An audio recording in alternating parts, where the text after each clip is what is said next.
What's up, guys? I'm Daemonxel, and it's time for this week's Eve Echoes Developer Q&A. Now, this is going to be for the months of October 3rd through October 9th, so blind reaction. Let's talk about it.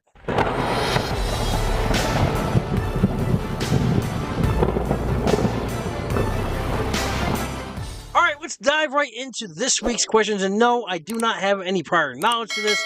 This is my first time reading these, so yes, you're going to get my blind reaction to these.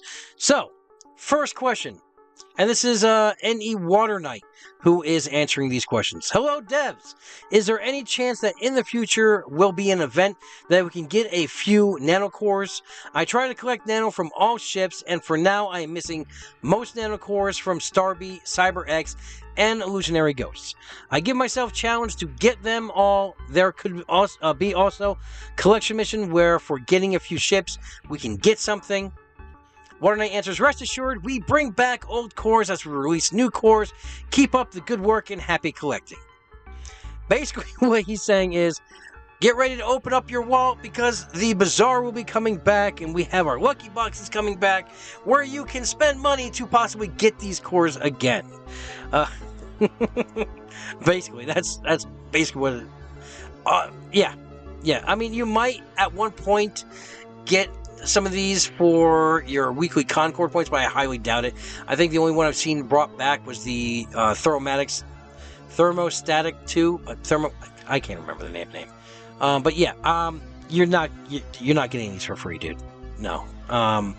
Lucky Boxes. I would like to. It would be cool if they brought in like missions where, hey, if you do XYZ, you can earn this nanocore. That would be something. That would be some great content I can get behind. But no, it's usually just, RNG and praying. So let's move on to the next question. What are your goals for the future of Eve Echoes, especially in terms of player retention and growth? This I'd like to see, because as we know, this is year 3, and we still have not seen any advertising. That's right, the only advertising we ever see for this game, ever, is when the anniversary pops up, and they're usually misleading ads. But yeah, I'm quite interested in what they're going to say here. We highly value the experience and growth of our pilots. In the future, we are committed to provide more ways for pilots to continuously improve their skills and abilities. At the same time, we also offer more challenges and competitions for experienced pilots to test their strengths. Thank you all for your support and love for our game.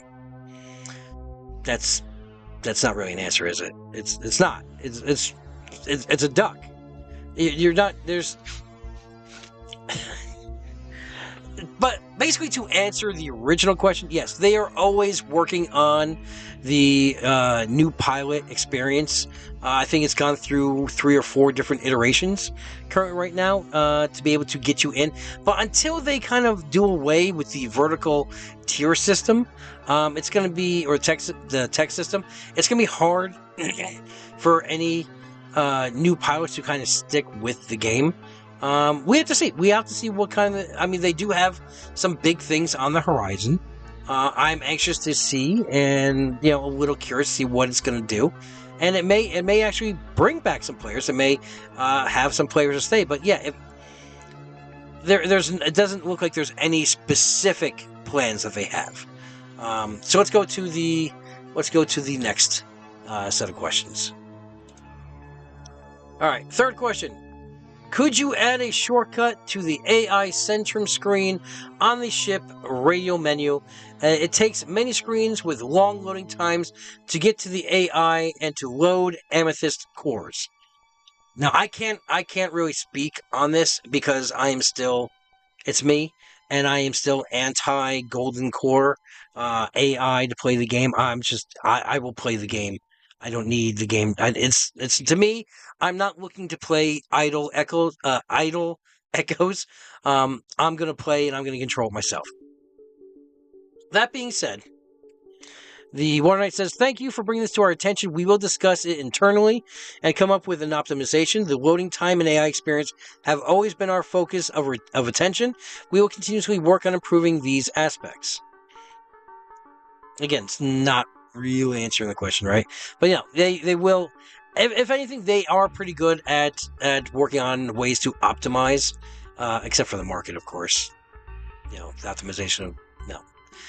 We're not going to go off on that tangent, but yeah, no, they're pretty good on that. I would probably expect them at some point to make it easier for you to get to that menu, because as we all know, loading times in this game suck. I got me as a habitual of storing items in different stations. I think I've slimmed down my list. I think I've only have things in about 50 plus stations now. I think maybe. And it still takes roughly about 45 seconds to a minute to load up all the stations before I can actually start looking through to try and find what I'm looking for. So yeah, I mean, eventually they will probably put it in there. I mean, they want to sell more of them, right? They want you to be able to fuse these together and get more golden cores. It seems like they want everyone to play with that. But yeah, so I wouldn't worry about it. Last question. There has been long-standing discussion, rumors, information on things like station containers, naming ships, cloak jamming towers. These are significant quality of life fixes. When will we see them? That is a great question. We had, in the beginning of this year, in the beginning of 2023, it is now the end of October. In the beginning of this year, a lot of the CC had a meeting, a Skype call or a Zoom meeting with the developers of the game, and they told us all this cool, stuff that's coming out, including station containers, naming ships, all these great things that we've been asking for since day one of the game 3 years ago. This is a great question. Let's see what they have to say. Hi there. We are actively working on these updates and will release them gradually according to our development plan. We'll soon be introducing cloak jamming towers, which can temporarily disable cloaking devices. We appreciate your patience and enthusiasm, and we'll make sure to keep you updated on our progress. Which means they have absolutely no idea when they're coming out. They have none. Because station container, ship naming and station cameras, they were supposed to come out in March. And again, I believe they were supposed to come out in August. And it just keeps getting pushed back. So, real talk, I probably would not expect to see them at all this year. Maybe next year. Maybe in January, February. Maybe. Right around time for that other, the other big update. Not update, balance patch, because we always have a bigger one in the beginning of the year. So I would probably expect to see it right around then. So those are your developer Q&A questions. I hope you guys found this entertaining. Yeah, I don't have faith in a lot of these questions, but some questions are good. I like some of the questions. This last one is fantastic. It's like, because we ask a lot of these same questions in the CC channel and met with absolute silence. So yeah, guys, again, I hope you guys found this enjoyable. And remember, if I don't talk to you again, have a great week, have a great weekend, and at the channel, we are always one vision, one purpose, one front. Fly safe.